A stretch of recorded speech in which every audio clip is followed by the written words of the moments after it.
see a capitalist economic system not only facing its greatest crisis in my lifetime, and that means in most of yours, but a fast diminution of its self-confidence and a recognition, even as we watch government policies one after another fail to be followed by similar, albeit larger policies, fail to deal with the problem, we recognize not only that the system is in trouble, but we have a generation of leaders who haven't the faintest idea what to do about it.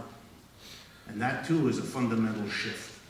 So I'd like to address myself, if I can, briefly, to an explanation, as best I can do it, for what it is that can explain, to use a phrase I have found very helpful, to explain how and why capitalism hit the fan. The first thing, every president since the greatest crash so far in the 1930s, starting with Franklin Roosevelt, has made us a promise which they could not keep. The promise was not only to take steps that would bring us out of the particular downturn, but most importantly, to take steps that would prevent us from ever again having to face an economic system as unstable as capitalism has always proved itself to be. Every president promised it, and no president was able to keep the promise. We certainly have not had an end to instability. We are now in the second major collapse of capitalism in 75 years. And if you count, there were about a dozen smaller or not so small downturns in the interval. If you lived with a person as unstable as the economic system in which you exist, you demand they get professional help. But we as a nation seem very wary until the changing wind to do the same with our economic system, although I think we should. How is it that we got to this situation? We are not in a conventional economic downturn. I'm going to argue briefly that this is a downturn that has been building ever since at least the Civil War in the United States. At the end of the Civil War, capitalism became triumphant. It had defeated slavery, and it had subordinated self-employed businesses and small businesses to the corporate capitalism that really took off. For the next 100 years, roughly 1870 to 1970, American capitalism performed extraordinarily. Productivity went up in an almost uninterrupted process. That is, year after year, the bundles of goods and services and an hour of labor produced grew. And across the same 100 years, so did real wages. The actual bundle of goods and services workers got also rose. For 100 years, a steady rise. Extraordinary. A record not equaled by most, if any, other capitalist economies. In that period of time, because the wages kept rising, Americans began to think of their society as very exceptional. Something was special here. Wages went up, standards of living went up. It was a blessed land, something very special. And Americans came to expect their standard of living to rise, to believe they were entitled to it, to measure their own success and importance as individuals that way, in terms of their rising standard of living. Why did the wages go up? Because the capital accumulation in our society kept running ahead of workers. For the first 50 years of that 100, we solved that problem by bringing an unprecedented number of immigrants into the country. That wasn't enough to prevent wages from rising, and they rose through that time, and in the next 50 years too, until the 1970s. Stunning record. In the 1970s, it all came to a stop. Real wages of American workers stopped rising after a 100-year increase. The American society could not cope with this, and one of the ways it could not cope, or the form that took, was by not realizing it was going on, not making it a national conversation. What in the world is going to happen to a people who've internalized rising standards of living when their economic system doesn't provide it? Employers, starting in the 1970s, didn't have to raise wages anymore. They didn't for several quick reasons. One, a new technology, the computer, allowed people to be replaced by machines on a scale we hadn't seen before.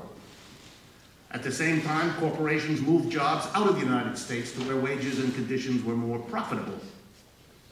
Women began entering the labor force in record numbers, and immigrants started coming again in big numbers. You put all those things together, no more need to raise wages in the 1970s, and we have not raised real wages in any kind of sustained way ever since.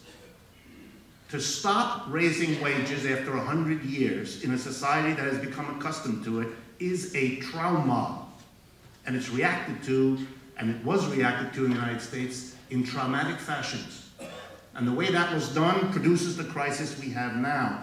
Hence my argument that it's a deeply embedded crisis with profound roots. What happened in the last 30 years after the wages stopped going up? I'm going to answer the question by quickly looking at what the workers did and then quickly looking at what the capitalists did. What the workers did was to react to the end of rising wages, not by giving up the American dream of rising consumption, not by foregoing the measurement of one's own success in life by what one can afford. Instead, Americans did two major things. The first one was, if I can't get more wages per hour of work, I'm going to do more work. And so the husbands did more work, the old people came out of retirement, part-timers did full-time, teenagers went to work. But the most important thing, the women. Huge numbers of American women had to go out to work in order to keep the consumption going. And the American working class suffered in two key ways. First, it became exhausted. Today, the average number of hours worked by an American worker is 20% more than the average number of hours worked by a French, German, Italian, or Swedish worker. That's not a small difference. American workers are exhausted. And when the mothers went out to work, they could not sustain, as my following speaker has so beautifully shown in much of her published work, they couldn't sustain the pressures of the double shift that follows from this situation. And the American family began that kind of accelerated disintegration that provided one of the great opportunities for the Republican Party to return to power. And the second thing the American working class did, besides work itself to death, physically and emotionally, was to borrow more money than any working class had ever before borrowed anywhere, period. So that 30 years later, the American working class is physically exhausted, emotionally stressed, and bent out of shape with anxiety about a level of debt it knows it cannot sustain. This is not a problem that's going to be solved by throwing money at banks. This is a problem of a fundamental overextension of a working class that has to be addressed in the most fundamental way by how we organize our life, organize our family unit, and organize the work process, including the wages. What happened to business over the last 30 years? The biggest bonanza they had ever had. The profits went crazy for a simple reason. If each worker produces more each hour, that's what rising productivity means, but you don't have to pay him anymore, or you don't have to pay her anymore, well then the whole benefit of rising productivity accrues to profits, which it did. And the American folks, corporate boards of directors and shareholders, who are the ones who get the profits, began to have one of the greatest picnics ever seen. So what did they do? You know what they did. They began to pay themselves stupefying salaries and bonuses. We're all angry now, but it's 30 years late. They've been doing it a long time, and no one seemed to notice or care. They went on a mergers and acquisitions binge. They invested this profit abroad. They developed into speculative manias, one after the other. The dot-com bomb, then the real estate explosion, inventing new financial media to get this sloshing bulk of profits to make even more. The most fantastic thing they did was to go back to the working class, the fountain of all of this wealth, and say to the workers, look, now that we haven't raised your wages, after 100 years of making you expect to consume more, we have a solution. The extra profits we make by not paying you wages, we're going to turn them around and lend them to you at interest, which they did. allowing the capitalist class to substitute for rising wages, rising loans. Now imagine yourself a businessman or woman. What would be a fantasy you might enjoy? Substituting for the rising wages your workers might otherwise demand an alternative. Lend them the money. That way they have to pay you that back and interest. At this point, if I had a time, I'd play you the national anthem.